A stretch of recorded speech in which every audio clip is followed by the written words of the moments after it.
Tell me, what will you sacrifice to create the legends you desire? Now you may ask, what is a legend? A legend may be a story, a work of the ages meant to pass the time and impart wisdom. Perhaps legends are heroes or villains, whose accomplishments inspire awe. However, this legend is the most vital, the first legend, our creation. This world was created by the god known as Aquarius. Using his powers, he created everything you see before you. The water, the air, the earth, and the plants and animals which inhabit it. He called this world his home, and with a home, he desired a family. Out of clay, he created the humans in his image, weak but tenacious creatures, with a thirst for knowledge and power, and through a union with the plants and animals, he spawned the Demi-Fauna, mortal children with the talents of a god. The byproduct of these endeavors led to the birth of the Demi-Planer, ageless creatures born of the elements. I do not know which is the eldest sibling, as each race claims to be the first.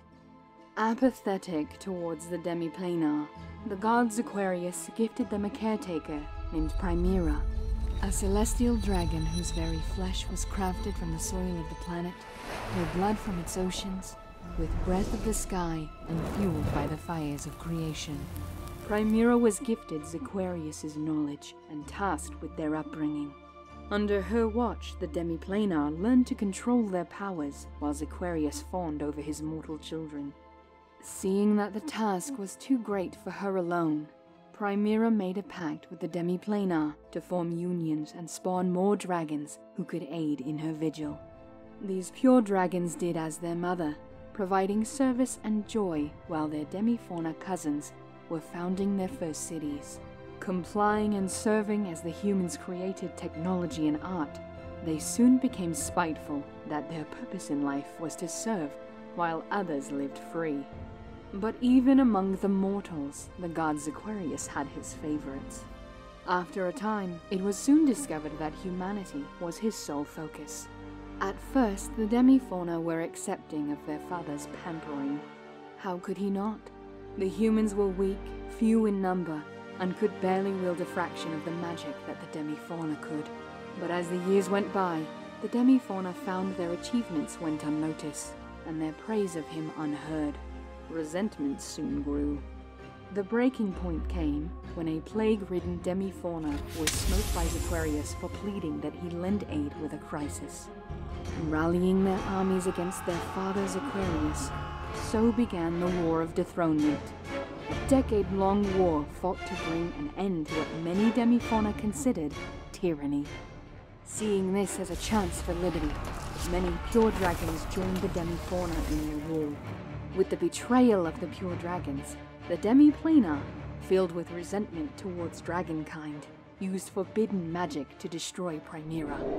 Her lifeless body was cast into the forgotten depths of Asstoria.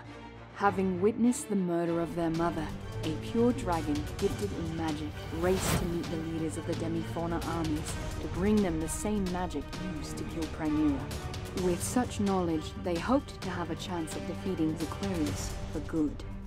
Steel clashed, magic roared, and after 10 years, both sides were exhausted and spent. But just as Aquarius was about to end the war, the Demi-Fauna sprung their trap. Unleashing their forbidden magic in order to kill Aquarius, they realized the spell was incomplete, and they only managed to seal him within a nearby mountain. But not before Aquarius managed to grant a gift to humanity.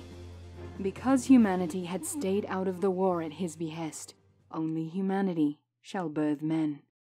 And so the world as we know it was created, brought forth by the light of Aquarius, and forged in the fires of war. Destruction and creation are one and the same, two halves of a whole. This is the wisdom that this legend imparts. Will you use this wisdom to create your own legend? Will you be a hero or a villain? What legends will you forge?